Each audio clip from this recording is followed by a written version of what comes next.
This episode is part of a WeCreateEdu collaboration. Stay tuned till the end of the video for a link to a playlist filled with other awesome educators talking about back-to-school topics. Enjoy! Semester has just started and all the syllabi have just been released, so I'm sitting here looking at them and looking at Amazon to try to figure out what textbooks I need to buy. Well, I mean, more accurately, I'm trying to figure out if there's some way I might be able to take out a mortgage on a car so that way I can afford all of them. Some of them aren't too terrible, about $10 to $15, but others are like $50 to $60, and I've seen some books cost well over $100 to $150 for just one book, $100 to $150 for just one book. And this exorbitant pricing scheme has got me wondering, why are textbooks so expensive? I know I'm not the only one feeling the pinch. The cost of secondary education is climbing in the United States. In 1984, the average annual tuition for a public university in today's dollars were about $7,600. Today, that cost is about $16,000. And textbook prices have been rising even faster than that. Although there are some subjects where the average cost per book is lower, like English and philosophy, the average textbook costs roughly $75 today, and it's only going to get higher. In fact, government statistics suggest that it's rising at rates 3 times faster than inflation. So what's the cause of this? Well, many are keen to point the finger at professors who are oblivious to the cost of the textbooks that they're assigning.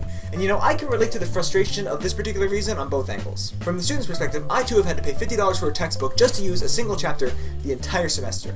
But from the teacher's perspective, it's not like there are a glut of good materials that allow us to be able to convey the core points that are necessary to engender mastery in the class. In fact, there may not be a bunch of books on the topic at all, not to mention good books. Textbooks are often our only recourse, and trust me, there isn't exactly a lot of competition out there driving the prices lower. Now, we're definitely not totally blameless here, but your professors are far from being solely responsible for this issue. But if it's not just us darned eggheads, who else is responsible? In order to know what's going on, we need to first look at our supply and demand graph, the undisputed queen of economics. Yes, queen! Slays! Normally markets are conceptualized as striving for some form of balance between how much people demand of something and how willing suppliers are to give that thing to them. The more that suppliers produce, the more that they want in price. But the more that's made, the less people are willing to pay for it. Where these contradictory forces intersect is called the equilibrium, so called because it's the place where the supply and demand pressures are equal. I mean, nobody claimed that economists are particularly creative in naming concepts. In practice, it means that every item produced is going to someone who can afford it at the lowest price tolerable by the ones making it. Now, this all sounds really good in theory, but textbook providers are certainly demanding a pretty steep price.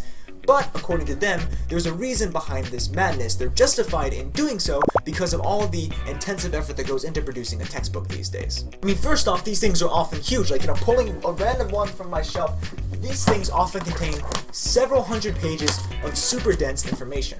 But there's more to just textbooks and physical things these days. There are online portals for, quizzes, flashcards, online texts, current events that have to tie in with the core ideas of the course materials, experts to be paid, and all of these things cost money that have to be distributed over all of the books sold. Because there's more effort that goes into it, the price goes up. Simple supply and demand. However, this logic comes with the assumption that competitive forces allow students to buy other books if the price is too high. But, they can't. They're a captive audience. Their courses mandate that certain titles be used throughout them. Good luck arguing that the reason your homework answers were incorrect was because you did the assignments from the text that had the most economic value to you. You may pass Econ 101 with that kind of stuff, but not much else. And the pursuit of a college degree dictates that textbooks be used more generally. Students buy textbooks not because they want to, but often because they have to. So if companies were to raise their prices to squeeze out every cent of profit that they can, students wouldn't be able to do that much about it. Which is why international editions of the same core text can cost pennies on the dollar. So the fact that professors and places of higher learning in general demand textbooks be used allows textbook providers to ratchet up the costs. This logic seems plausible, and I'd wager that it represents, most of the reason why textbooks are so pricey. But although it's a big part, there's still another part of it out there. And that part, believe it or not, is you. Or at least us, the consumer.